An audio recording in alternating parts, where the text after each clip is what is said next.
I hope all is well, y'all. Happy Monday. And I'm sorry, y'all. My lighting is all messed up. It's, but it is what it is. We here. We here. I hope all is well. I hope that you all had a great weekend. For those who celebrated Juneteenth, I hope you had fun and enjoyed that. Getting my notes together here. I should be ready, y'all, when I come on. But listen, it be a day every Monday. It never fails. Never fails.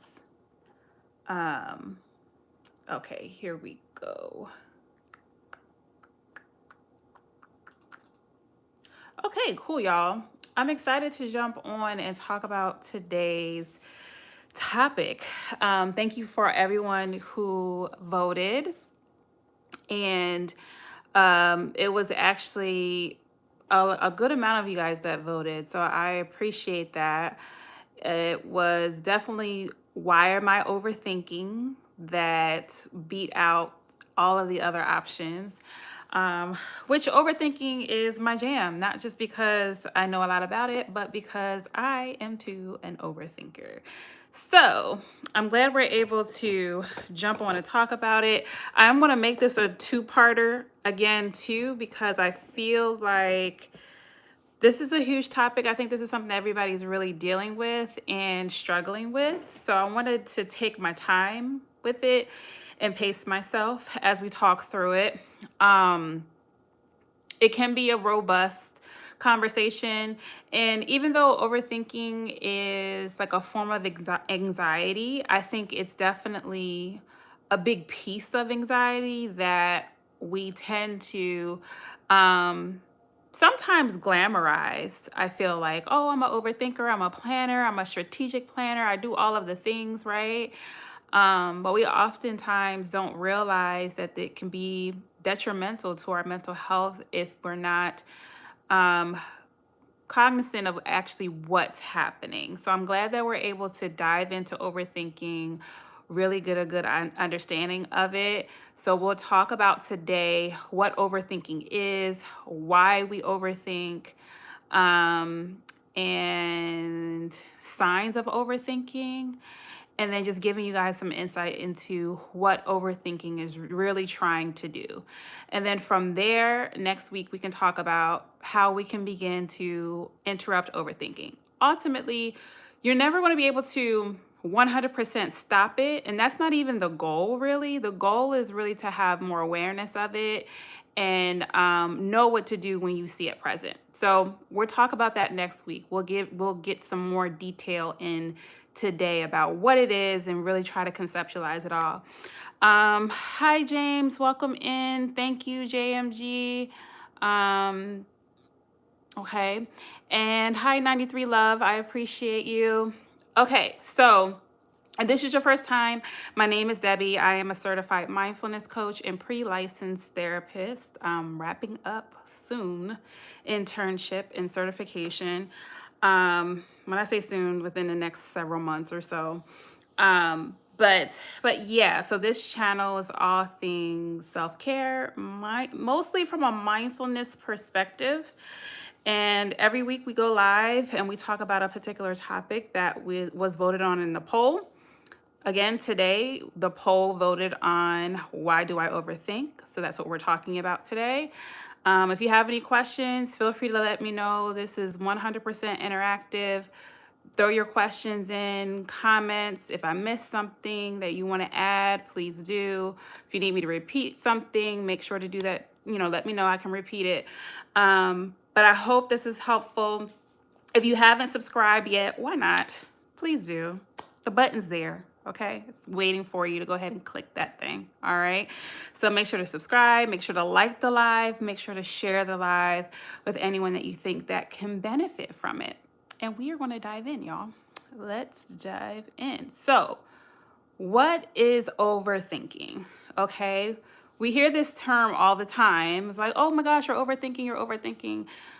Many of us don't even know what that means. We just know that it's a common term that's used on social media and just in, mental health spaces. So let's define it, okay? So overthinking is a form of anxiety characterized by repetitive, unproductive mental loops that fail to generate solutions and create challenges in daily life. So rather than resolving issues, it acts as an unhealthy coping strategy that keeps you stuck in decision making and activates the body's stress response and frequently serves as a core symptom of other conditions like severe anxiety, depression, and other trauma responses. Okay, so that's a in-depth definition. I'll say it again. Overthinking is a form of anxiety characterized by repetitive, unproductive mental loops that fail to generate solutions and create challenges in daily life. Rather than resolving issues, it acts as an unhealthy coping strategy that keeps us stuck in decision making, activates the body's stress responses, and frequently serves as a core symptom of other conditions like severe anxiety, depression, and trauma responses. Okay? So, really, what overthinking is your brain trying to seek some form of certainty or some form of perfectionism, oftentimes. It can show up in many different ways, but it's ultimately trying to find a matter of certainty and safety. Overthinking is a form of anxiety characterized. Yes, thank you for typing that in. I appreciate that. So yeah, so really it's your brain's desire to find safety and to find certainty, okay? So instead of leading to clarity, it often leads to even more anxiety and even more anxious thoughts. It leads to chronic indecision or indecisiveness. It leads to mental exhaustion or overwhelm. It could also lead to self-doubt, feeling stuck or behind, chronic hesitancy, chronic procrastination. Someone who really does, and I say someone as in me, someone who is a heavy procrastinator also is often a heavy overthinker because they go together. And it creates a huge sense of hesitancy to take action because of the fact that you're trying to think everything through. Okay. It also is makes it difficult to be present or to remain present. And then it also is a matter of emotional avoidance, right? So oftentimes when it comes to overthinking, it keeps the problem here. So that way you don't have to feel the problem here, right? So in order for us to avoid feeling the emotion, we overthink the thing to say it's kind of like a cop out. It's our way of still trying to deal with the issue, but not really dealing with the issue. So we overthink and we over rationalize and we overanalyze and we over explain in order to avoid what we're actually feeling emotionally. Okay. But the mind really does believe that it's solving the problem. It actually believes that it's fixing the thing, when it's really just simply circling around the problem or circling the thing. Okay. Overthinking doesn't just stay in the mind. It affects how we feel, how we show up in relationships, and how we move through our daily lives. Okay.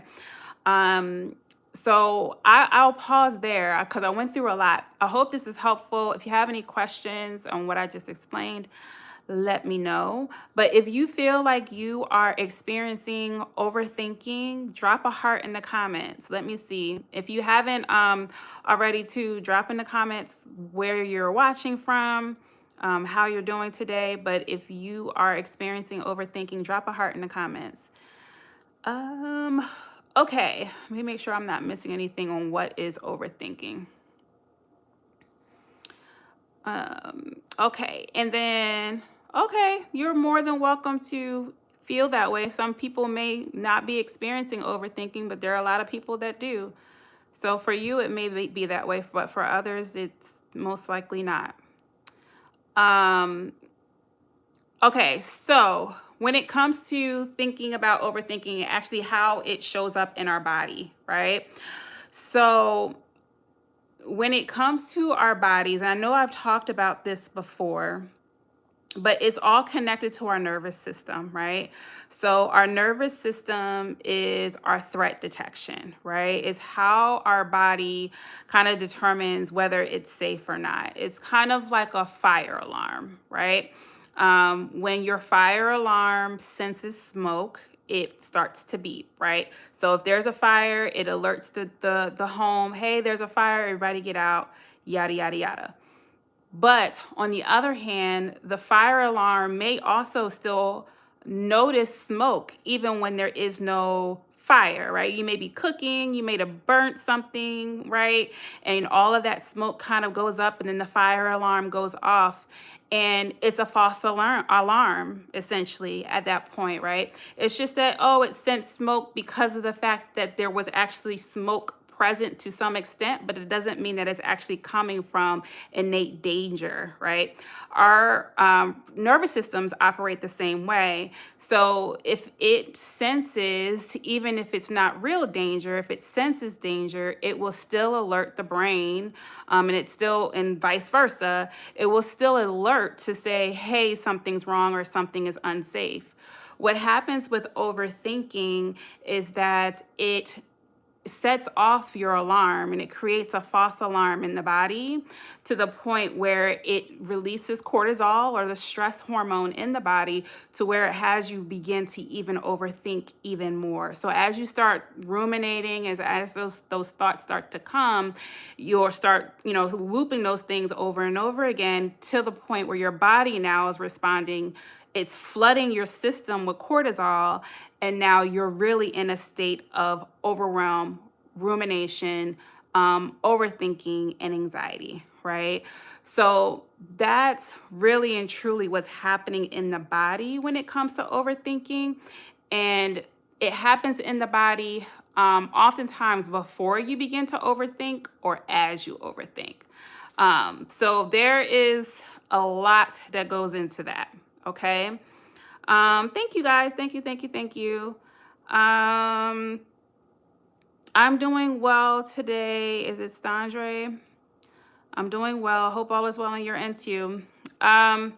Okay. So that is what overthinking is. I hope this is helpful. Let me know in the comments. I appreciate it. Okay. So to answer the question of why do we overthink, because that's ultimately the original question. Why do we overthink? There are several reasons. Okay. Obviously I do. My favorite Marvel character, I don't know, it's hard for me to pick. I would have to say Iron Man.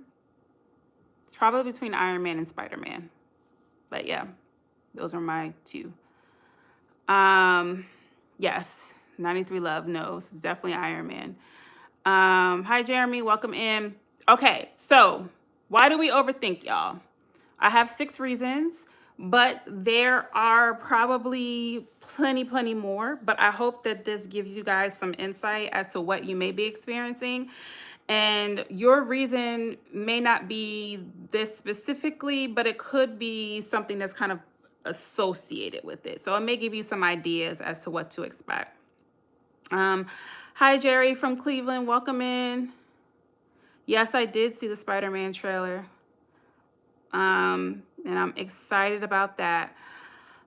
Okay, so number 1, why do we overthink? The first one is fear of making the wrong decision. Okay, fear of making the wrong decision. Oftentimes we overthink because of the fact that we have so much fear gripping us to the point where making a mistake just seems so detrimental. It just seems so horrible and terrible. to the point where we overthink in order to avoid making those mistakes or making the wrong decision. So many people overthink because they believe there is only one perfect choice, right? There's all or nothing mentality, right? If it's not this specific way, then it's not right. So therefore, I can't make the decision, right? Or we have all of the decisions that we have in front of us, and because we don't like any of the decisions, we begin to ruminate over all of the decisions in order to avoid making the actual decision, right? So understanding that there's always a reason to your overthinking that you're experiencing. And sometimes it's just a matter of, I don't want to make the wrong decision. And it's a matter of understanding making the wrong decision, of course, can have its own consequences, right? But what are those consequences? And are they as terrible or scary as I think they are, right? So underneath this may be fear of failure or making mistakes, fear of a form of regret or just not wanting to feel that regret or guilt, right? Fear of disappointing others, fear of damaging your reputation, concerns of how that decision may make you look, right? There's so many different reasons as to why making the wrong decision can cause you to overthink. But this is one of the main reasons. I don't want to mess up. I don't want to show up wrong or be wrong or operate it. And there's a lot of shame that's associated with that too, which we haven't talked about shame yet, but that's well, we did a little bit. But shame is a big aspect of the wrong decision because of the fact that there may have been some past traumatic experiences where you made the wrong decision and the consequences were detrimental. So now there's a heavy fear of making the wrong decision again, and there's shame attached to that. There's guilt attached to that, and because of that, whether it be making a decision on specific things or just making decisions in general has created a matter of uncertainty and a lack of safety internally, to where when it comes to making these decisions, you procrastinate, you avoid, or you just overthink the scenario. Um, Let's see here. Thank you, 93 Love. Fear of making the wrong decision is number one. Hi, Leon from Kenya. Welcome in. Thank you. Is it KRP Gamer? Can't really see. But yeah, thank you so much, y'all. So that was number one, fear of making the wrong decision. If this is you, a question you can ask yourself is, what would happen if I made an imperfect decision? What would really happen if I made an imperfect decision, right?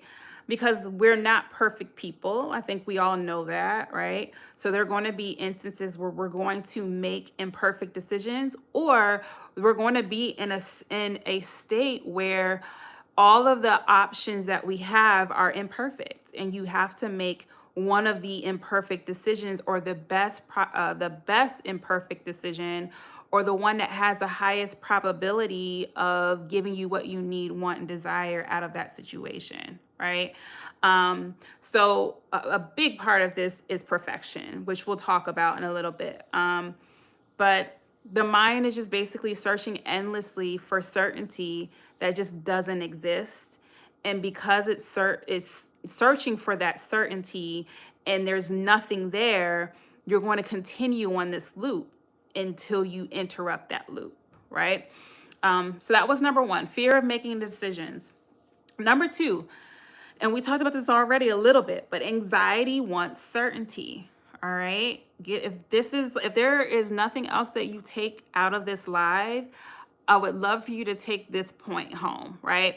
Anxiety wants certainty. It is searching for there to be a fix to what is uncertain in your life. Okay. And so because of that, and because of our lives, not us living a life that has a lot of uncertainties, overthinking, I hope you guys can hear me. I got a call. overthinking can be a detriment if you're really trying to find certainty. Okay. So an anxious mind often mistakes preparation for protection. All right. So oftentimes we have this certainty or this certainty seeking in the form of I'm preparing, right?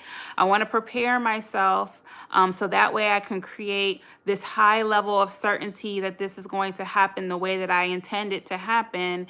And we do that as a form of a way of protecting ourselves. Um, let's see here. Fear your fears forever if you never do things you're afraid of. Absolutely. I love that quote. Um, so when it comes to anxiety wants certainty, that's number two.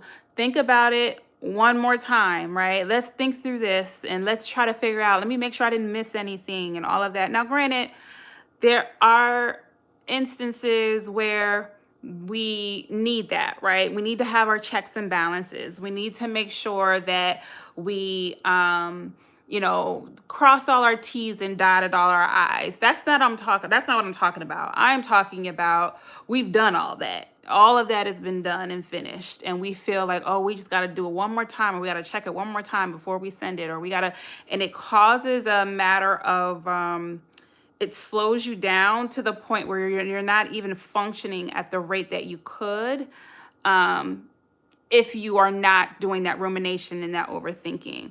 It also may tell us prepare for every possibility. Granted, yes, prepare, be strategic, but you're never going to be able to um, plan out every little detail to the point where everything is going to go the way that you want. And there's plenty of times where even within myself where I've planned everything to the T. I've like written everything down. I've kind of put everything in its little nice little bow.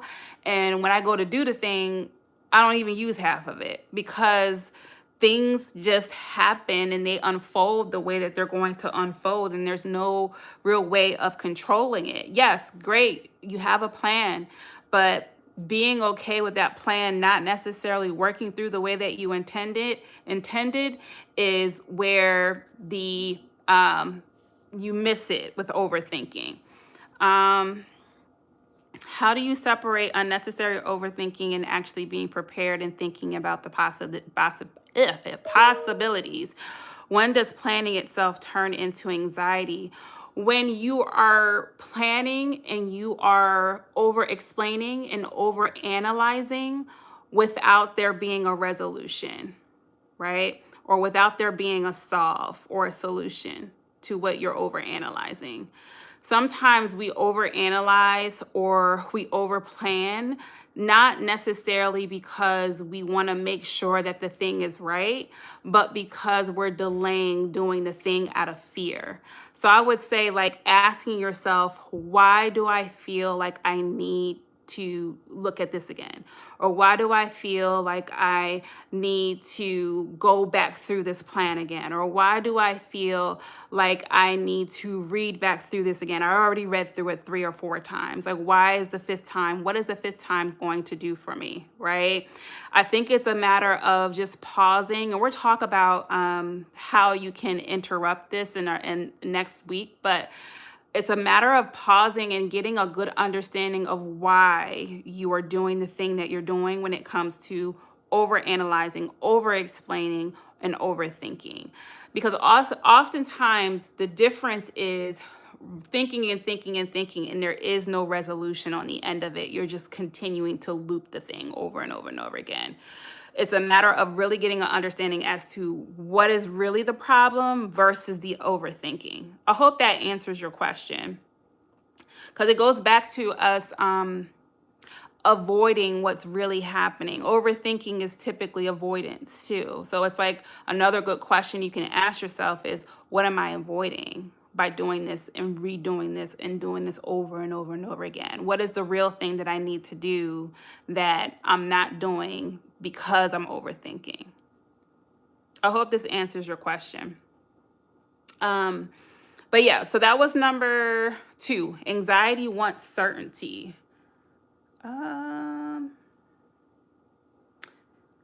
Awesome. Okay, so number 3, past experiences have taught us to stay alert. Past experiences have taught us to stay alert.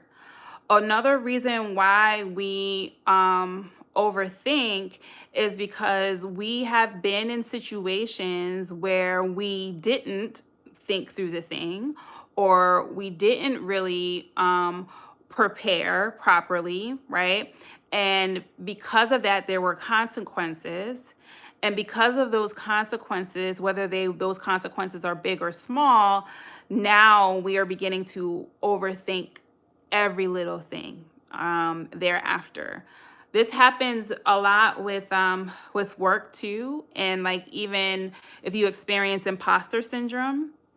Imposter syndrome is basically a form of overthinking where you feel like because you're in a space and you may not be as qualified, or you don't feel as qualified or prepared, um, now you have a sense of self-doubt or feeling like an imposter in that space.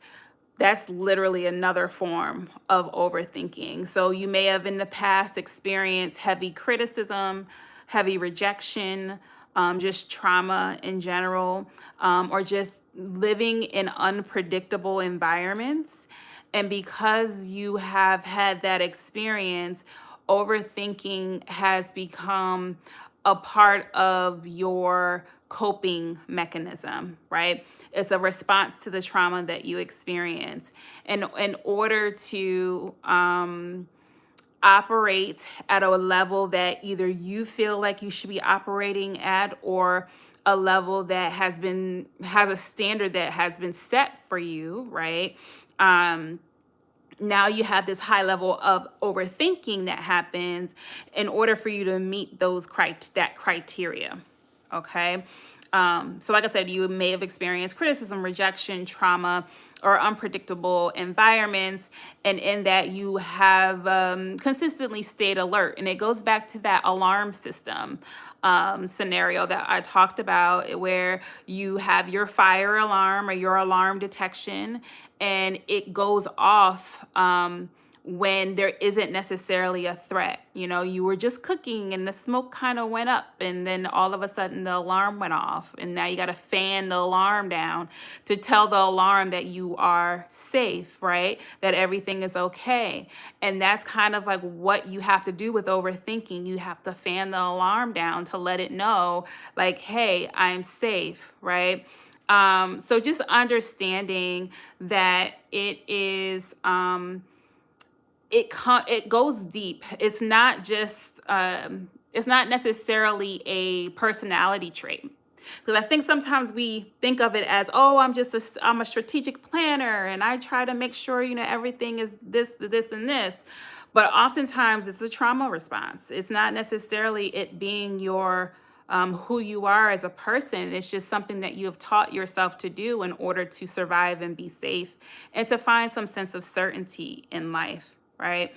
So past experiences have taught us that to stay alert, and that's what overthinking does for us.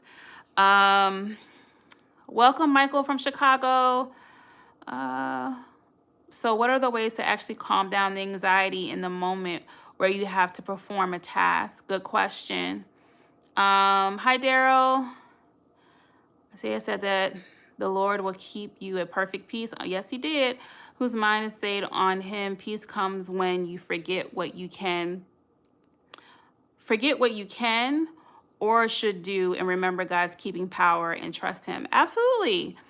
Absolutely. And it also just goes back to be anxious for nothing, but in everything through prayer and supplication, make your requests known to God, right? That's all within that. These are practical ways of doing that, though.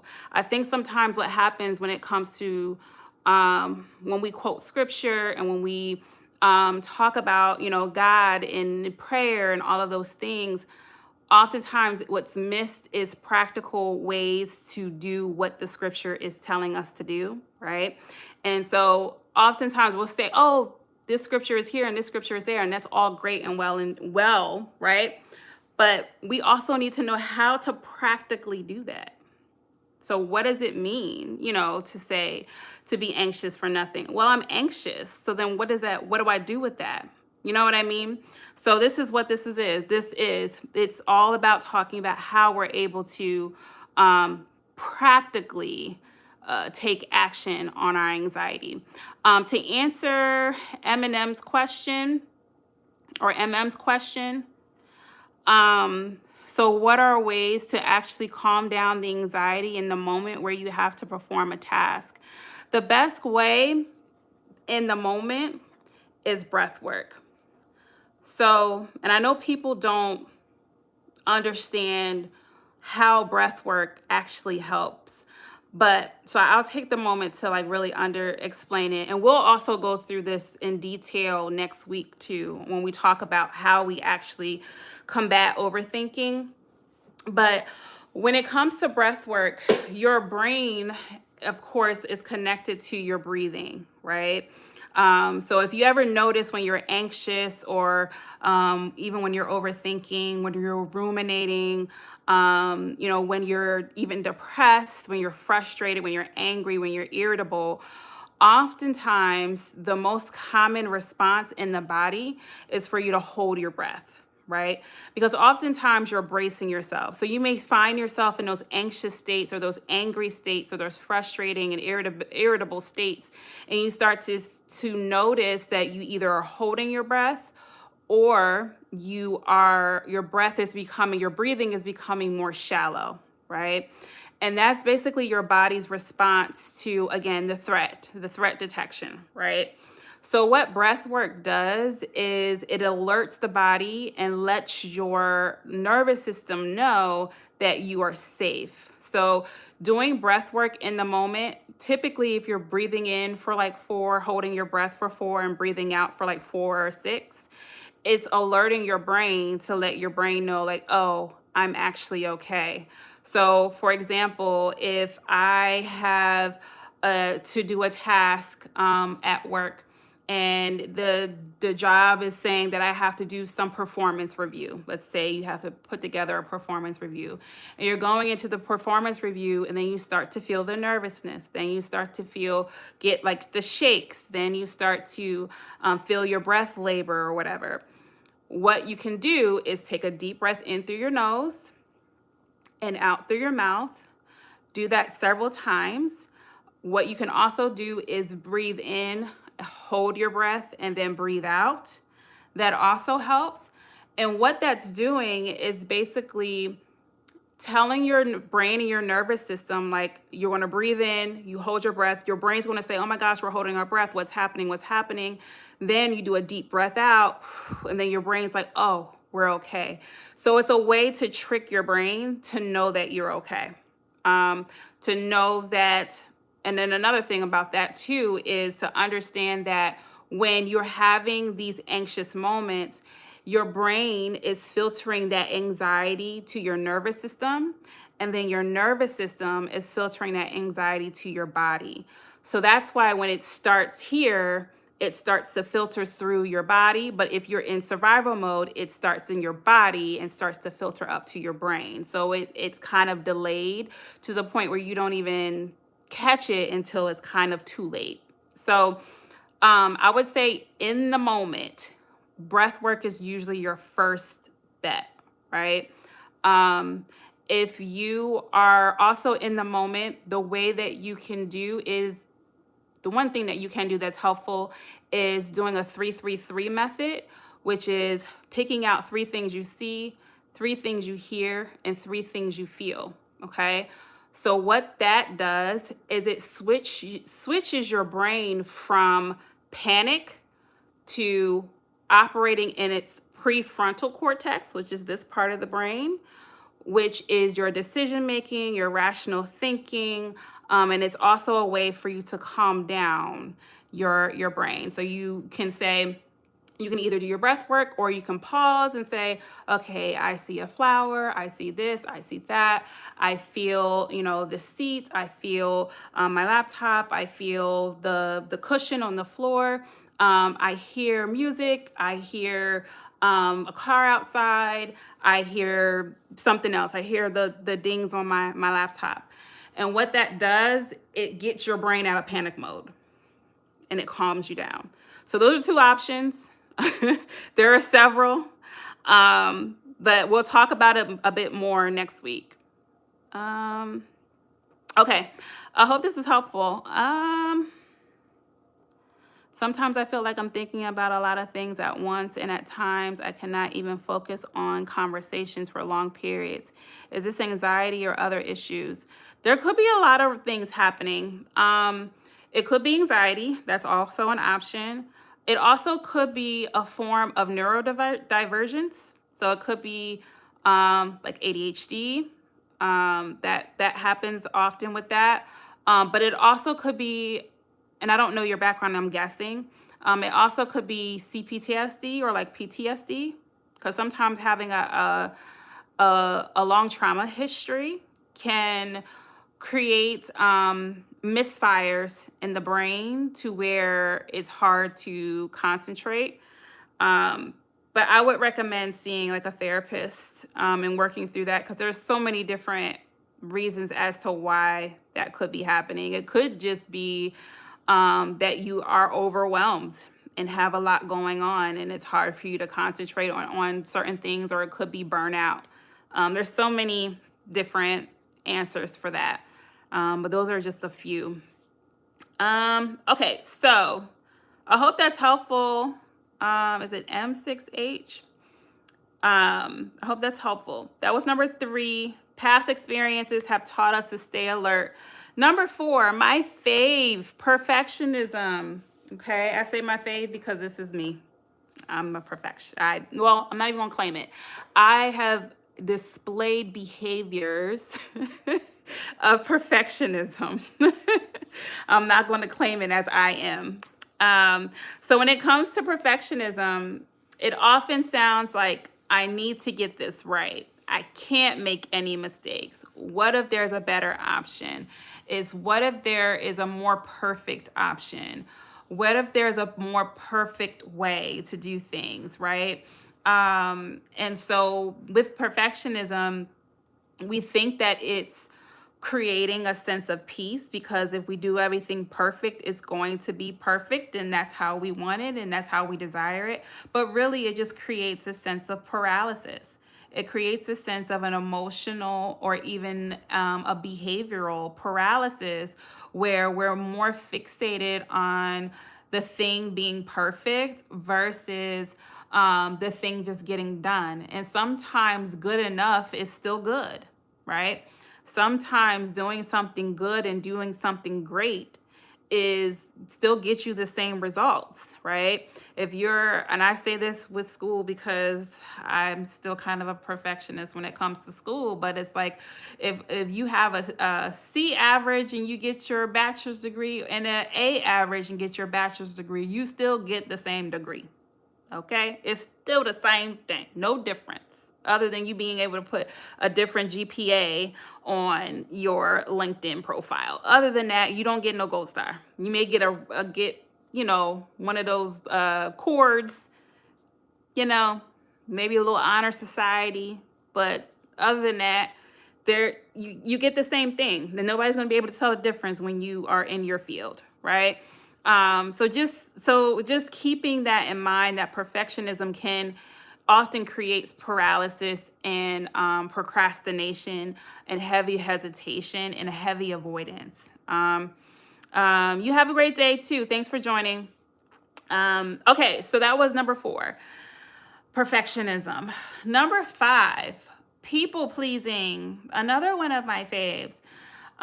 So when we're highly concerned with how others will react, we may spend excessive time analyzing, right? So we care so deeply about outcomes for other people. And because of that, that also creates a sense of overthinking and paralysis. So thinking about, what should I say? How should I say it? Did I upset them? Did I frustrate them? What are they thinking about me? What are they going to say about me? Those are the thoughts that can loom in overthinking, that creates a sense of paralysis, or creates a sense of what's the word I'm looking for? Just the lack of advocating for yourself, right? In situations and relationships. And because there's either like a delay in that, or we don't advocate for ourselves at all, there's a high level of resentment or bitterness that happens, which we talked about resentment last week. The last 2 weeks, we've been talking about resentment. So that's oftentimes where resentment is coming from, because of the fact that we are so focused and fixated on overthinking about the people pleasing aspect of things that we neglect ourselves, to the point where it causes internal detriment, because we're not able to get out of the analyzing aspect of things and taking care of the thing, right? Which is to have the conversation, to communicate what our needs are. So overthinking can be fueled by the desire to just avoid conflict and rejection. And that's where people pleasing comes from. Um, okay. Um, that's tough. SDZ, that is tough. We'll definitely keep you in prayer. But at this point, when it comes to situations like that, there is going to be a sense of accountability and acceptance that has to happen with that. But yes, absolutely, we will keep you in prayer. That was number 5, people pleasing. And we have one last one, number 6, which is we confuse thinking with solving. Number 6, we confuse thinking with solving. Why do we overthink?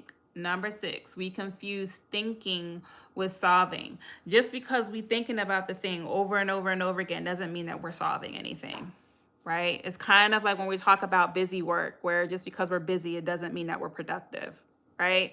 So just because you are thinking about the thing over and over again, we feel like that is the solve in itself. And that's not necessarily the case. So just because you're thinking doesn't mean you're solving. We believe if I think about it enough, I will figure it out, right? But sometimes thinking just circles us in the same place instead of leading to action. There is no reason to continue to think and ponder on something if it's not driving to a solution. Okay? And if it's not driving to solution, then why am I replaying?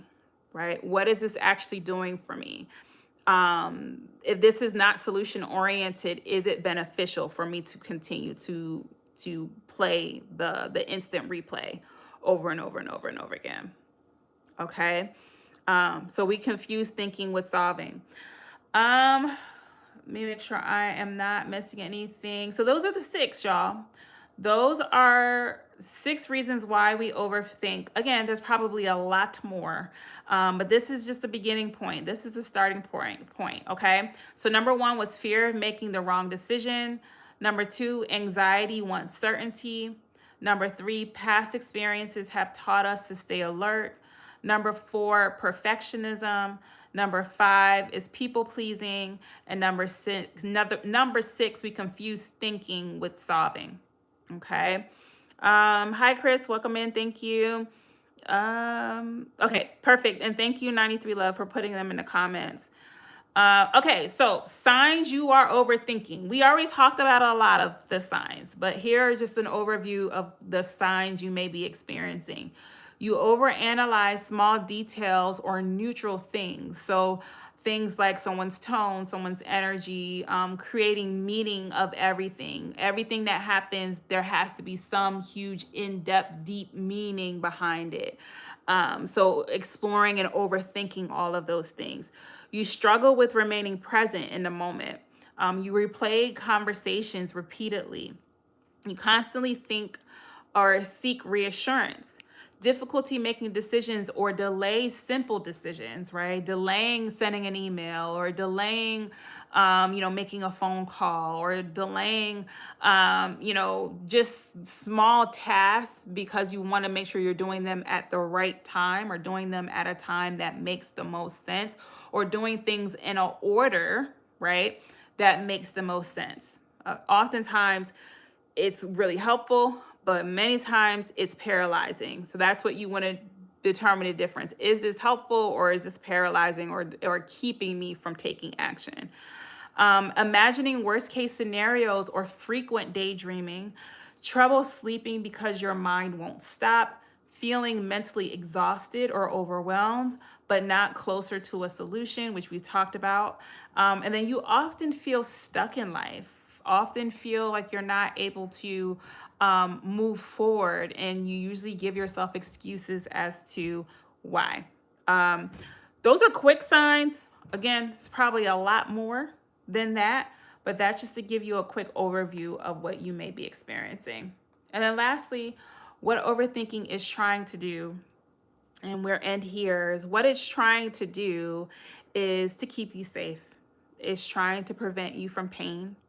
It's trying to avoid mistakes. It's trying to create certainty. It's trying to problem solve and plan every detail. It's trying to make meaning. It's trying to be in control. And that's ultimately what anxiety is. An option, finding the most options to stay and remain in control. So that way you're able to create a sense of safety internally and certainty. All right.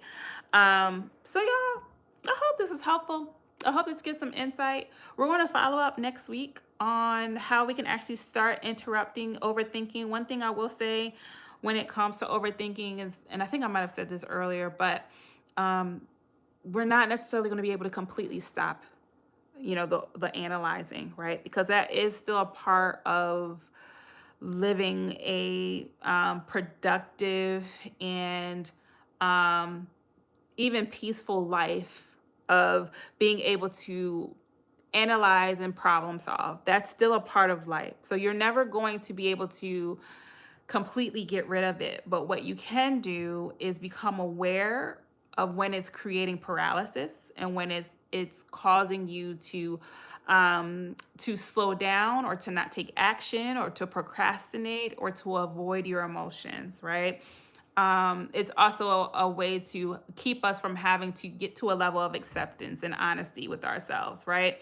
So just this is just a matter of creating some sense of awareness, and we'll dive into it more next week. I'll give you some ways. I did give you two, but I'll give you some ways next week to start to interrupt it and work through it. One thing that you can do as you walk away from this live today is ask yourself a question this week, which is, where in my life am I overthinking instead of trusting myself? And what do I believe would happen if I let go? Where in my life am I overthinking instead of trusting myself? And what do I believe would happen if I let go? One last time, I'll read it again. Where in my life am I overthinking instead of trusting myself? And what do I believe would happen if I let go? Okay. And as you work through that, maybe you may be overthinking in several different areas of your life. Just pick one. Just pick one that maybe stands out the most to you and start there. And start to bring awareness of it. It's not necessarily anything that you need to do with it right now, but just bring some awareness of it. And next week, we'll talk about what you can do to start to interrupt those thoughts. Again, I hope this is helpful, y'all. I really do. If you have any questions, feel free to let me know. Again, my name is Debbie. If this is your first time, my name is Debbie. I am a certified mindfulness coach and pre-licensed therapist. And if you are looking for support, either from a mindfulness perspective, or if you are in Illinois, you can work with me in therapy. You'll be able to see that link in the description once this video is posted. Trying to think if I'm missing anything else. Oh, if you want to get updates about our lives, you can go to haveninspired.com and sign up for our newsletter. The newsletter goes out every Wednesday. And yeah, that's the gist of it, y'all. I hope this is helpful. Y'all have a great day. We are here every Monday at 8 p.m. Central Standard Time. So we will see you next Monday and we will follow up on part 2 on why do I overthink. Y'all have a good night. I'll talk to you soon. Bye.